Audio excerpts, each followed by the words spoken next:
Welcome back to page 121. Today in the Monster Manual, we're going to look at a really fun hag, the Sea Hag. Not Popeye's old villain, but a monster from the Monster Manual. This Sea Hag. I love hags. Hags are one of my favorite clumps of monsters. They are uncommon, 1 to 4 appearing, armor class 7, which is pretty light, 3 hit dice, 15-inch move. 1 attack, usually damaged with a dagger. They have a death look. Special defenses see below. Magic resistance 50%. That's powerful.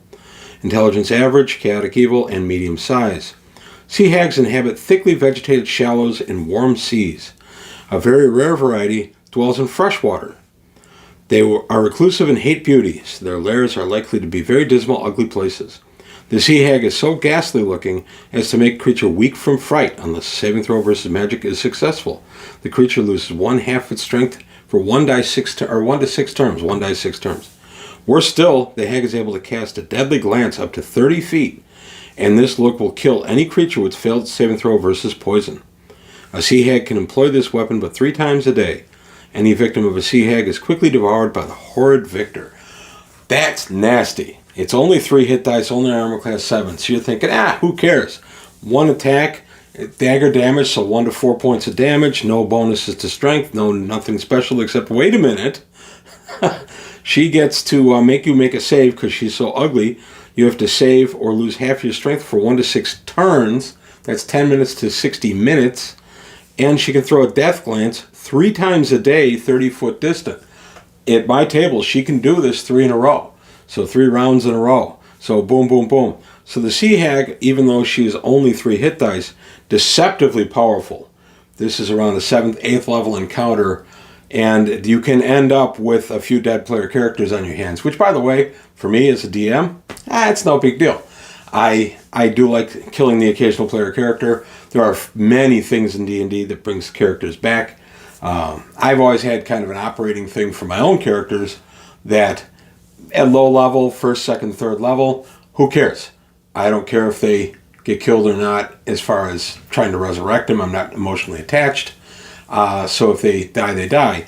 But that being said, once you get around 7th, 8th level, you start getting attached to the character, then I care. And then, of course, I would look for ways to resurrect the character, make a deal with another player character, that if I were to be dropped, he would take me to a place of healing and resurrection, and I would do the same for him. I've done that with player characters many times over the years, and it works out pretty well. You get the occasional deceptive person, but I'm very careful about who I make this deal with.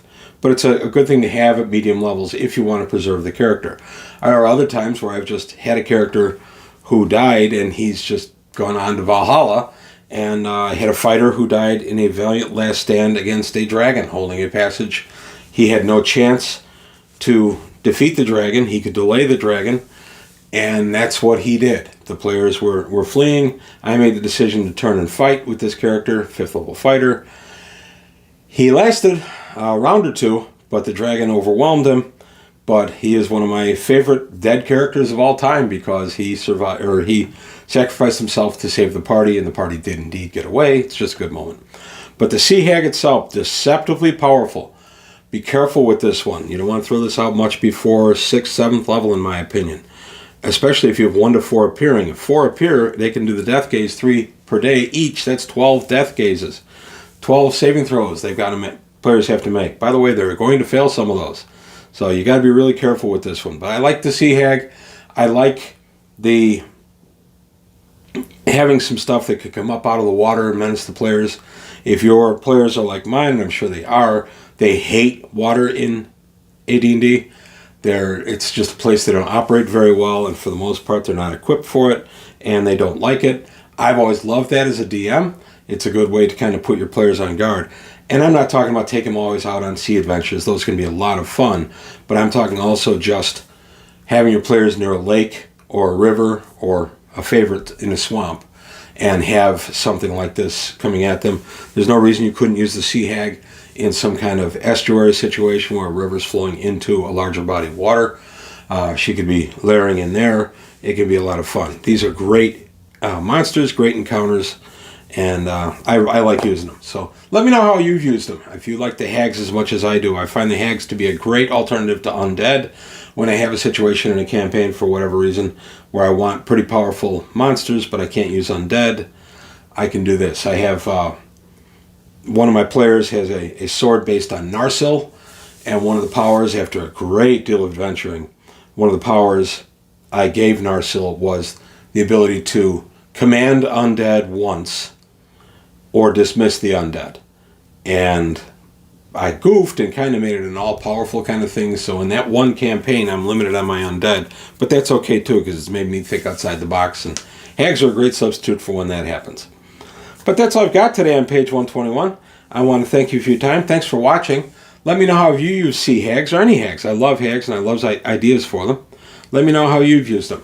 But that's all I've got today. I want to thank you for your time. Thanks for watching. Please take a look at the Patreon, see if you can help me out there. And thank you for spending time with me. I'll see you next time on page 121.